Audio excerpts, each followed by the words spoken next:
time you did a part 2? Yeah. Oh, the wow. It's the first thing for the singer.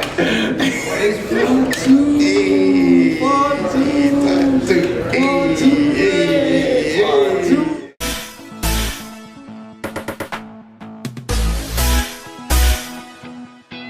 Hey, beautiful people of Success Mentor, Dante J. Worth, and I'm back with another video right here on Nation's Believer TV. If this is your first time tuning in, I need you to make sure you hit that subscribe button down below. Make sure that you like this video, and make sure that you're commenting down below. Me and my team absolutely love to read your comments. Now, you guys know who this guy is. I'm gonna let him introduce himself once again. Tell him who you are, sir. My name is Ajani Jefferies, and I am the Soul Battery. He is our first guest for a Tuesday. Okay, a Tuesday. I think we got too much charisma now. We do, like, There's too much charisma now. We don't gotta say nothing. We can just vibe out to it. So I invited him back on the show to this time to talk about his event, Wealth is in the Heart. Now, before we talk about that, I want to know, what is your definition of wealth? Wealth to me is, honestly, to be completely honest with you guys, it's always the first question that he asks me that gives me stomach. I love it. I'm doing my job. Wealth, to me, and this has been instilled in me, this is like software. Nice. It's money. When I think of wealth, I think of the Monopoly man, money, right? It's like, it's like, why is that wealth? And that's why I started this event, Wealth is in the Heart, because I'm still searching for what is the definition of wealth? That's my question in throwing these events. That's good, that's good, that's good. So I know that one of your biggest inspirations is Mr. George Eastman. Yes. The founder of Kodak, the millionaire. Was he millionaire? Yeah. Billionaire. He had money, y'all. He had the coins, he had commas in his account. So why does he inspire you? George Eastman inspires me because he grew his business right here. And like I have a lot of similarities with George Eastman. George Eastman, whenever he had a good idea, he would go blah and tell everybody. You know, there's a story of George Eastman. He worked at a bank. His father was an accountant and a calligrapher. So he was up for a raise at his job. Nice. And he didn't get a raise. They actually hired somebody else that wasn't qualified, but just because they were a family member. And there's a term for this that I wish. Nepotism. Nice. I read a book. Nepotism. That's it. Yeah, nepotism. And he couldn't believe it because he was the one to get chosen. He was the one in position for that job, and he quit and said, "You know what? I'm going to pursue this dream." And he told his mama, "You're gonna be able to quit your job soon." I mean, you know, mom. I tell my mom that all the time. His mama. Hey, girl. I tell my mom that all the time, but he told people about his ideas, and his ideas didn't work. And he was a failure in his community. But what's so inspiring about George Eastman is that his community was Rochester. I went to my rock club. I don't know if that's the. What does that mean? Is that I don't even throw those signs up. Oh, Danny. That's awesome. So we know that George Eastman was very innovative. He had an idea and he took action on that idea. And he had a vision. Maybe he didn't know the full fruition of the vision would come to be. Like, what is your vision for your life?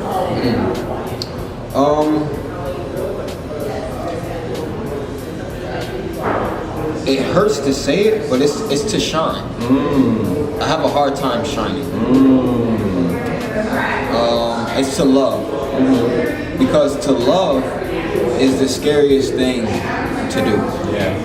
It's cool to imagine myself as some Spartan warrior, Spartacus or Alexander the Great. Come on, Alexander. Powerful leader, right? But even like guys that I really look up to, like Steve Jobs, and one thing that they couldn't do was give other people credit for their contribution to their vision, because it takes love to do that. And yeah, so my vision is to love hard. Marley is one of the very few people that love really hard. Marley did a lot of stuff. Marley did a lot of stuff. He loved everybody. Hey, Marley. probably did love a lot of people, but unconditional love is scary. Because when you love hard, you know you're gonna go far. Yes. Because it's such a foreign thing right now. So it's so easy to be upset and be angry. It's hard to forgive yourself and wake up and you know this. It's hard to exude that energy, but they gotta know what they're doing. Help them know. I'm curious to ask you this. Sometimes do you feel like your fate is bad? Do you feel like because of how much positive energy you exude, do you feel like it would be no surprise if something very bad happened to you? Now that the interviewer becomes the interviewee? No! I believe that everything is happening at the right time for the right reason if you're doing the right thing. I feel like as long as you are centered and that you have a clear vision. A lot of times we think clear vision means that you have to know every step along the way. But at least a clear vision to me, is having a vision of when I get to this place of becoming. I'm never actually arriving in a place. I'm always in the state of becoming. And as I'm getting to each step, I'm becoming and becoming, and picking up these lessons and picking up this wisdom along the way. That's my vision, is to never stop learning, never stop becoming. So to get to a place of realizing that no one has control of your fate but you. Once you stop, your fate is what it is. If you stop working, it is what it is. And I believe that too, so I guess I'm kind of a martyr in that sense, because you just like, I'm gonna carry the cross. But it's true.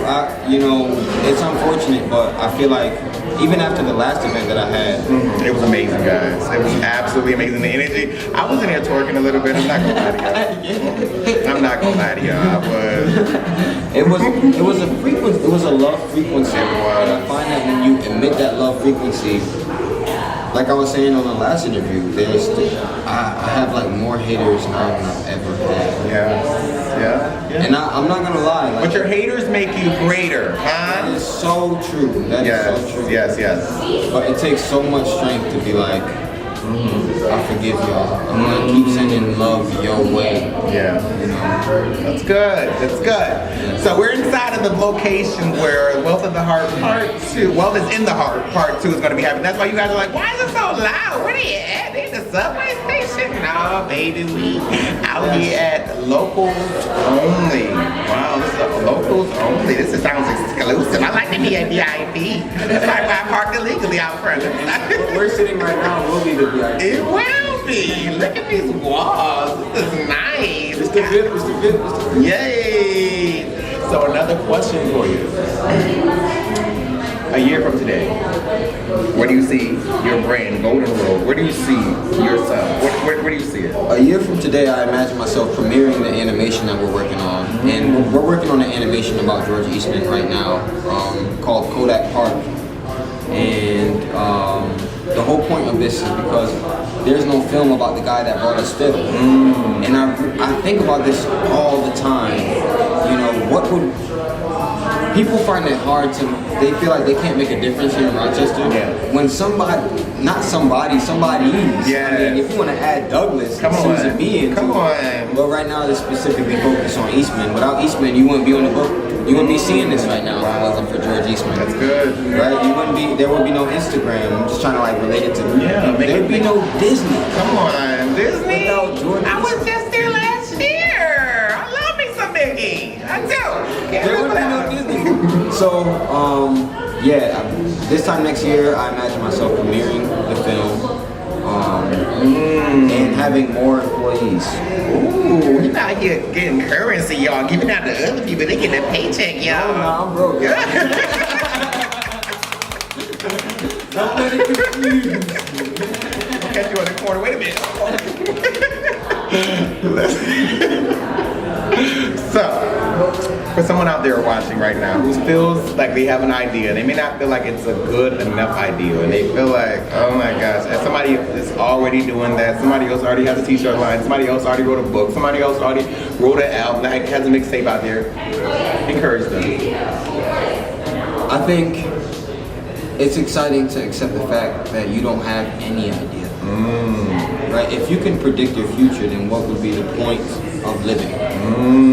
Right? Nobody knows exactly what's going to happen. And I think that's true courage, to admit that I don't know what's gonna happen. Look, you got here a long time ago. We didn't know when we were gonna do this, or how it's gonna turn out. Even this might sound bad. It might look whatever. It doesn't, and that's a great message. Yes, it's like you don't know, and it doesn't have to be perfect. I just want to add that in there. Exactly, it doesn't have to be perfect, guys. That's what makes it perfect. That's what makes it beautiful, and that. Bringing it back to Eastman. Yes. Because of him, we can document things like this and just push it out. So I think to have no idea is what's exciting.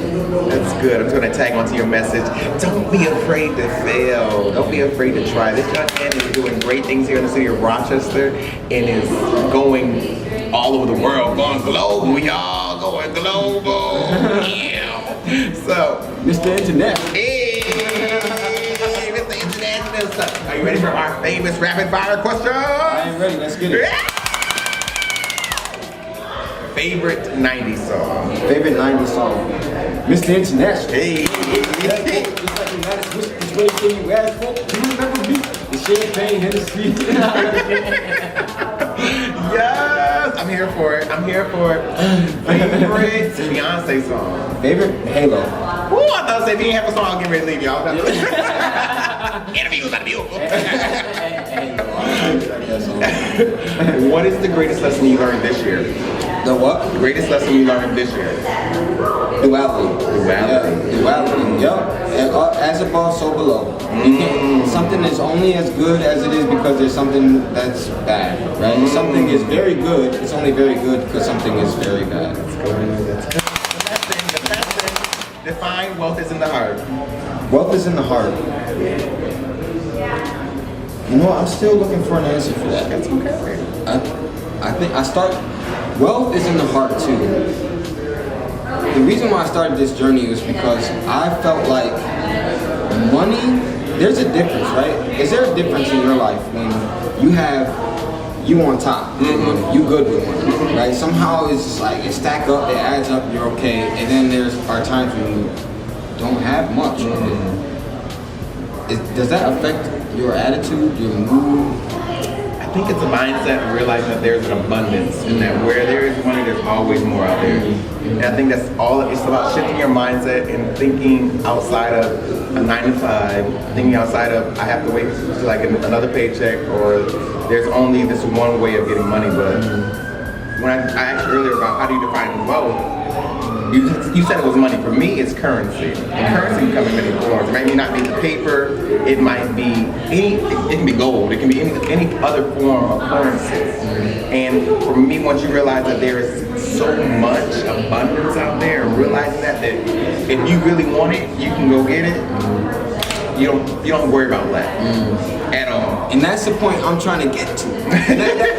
And that's why I'm doing this, because it's awesome to ask people, what is your relationship with money? Yeah. My relationship with money has always been worry. I see the people that I know and that I love the most, they worry about not having enough money. It affects me. People always say money is the root of all evil. It's like that from one side, and then on the other, it's like money is all things. Yeah. That's not the scripture. So I'm like, yo, money is, and it always will be. And I feel like when I have money, it's easy to feel. Everybody they're chasing after paper. Chasing the paper. I'm like running, and I'm like, and then I'm like, I stop, and I'm like, yo, what am I really going after? And it's like, I'm not going after anything that I don't already have. Ooh, I felt something. I felt a little charge. Somebody might call it a quickie. So I have all of these things, and like you said, you're completely right about that. Time. They say time is money, and I understand that now. In these next 30 seconds, I can tell you I love you unconditionally, because I understand the concept of time. I understand I don't have too much of it, and I can't get it back. So that's why you probably get letters from me, handwritten letters. I love it. He has the best penmanship ever. And speaking about currency, sometimes people are like, hey, let's do coffee sometimes. You know, they want to pick your brain to get some free information. I sent them a good cash app. I sent them a good invoice. How you doing? Okay, you can pick my brain all you want to, but it's good fee. All right. Anyway, back to the interview.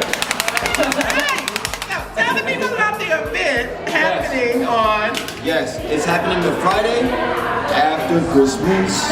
Hey. 12, 28, 18. And this is a fun fact. You know, I'll hold that. I'll hold that. Let's both walk out the camera at the same time. You go that way, I go that way.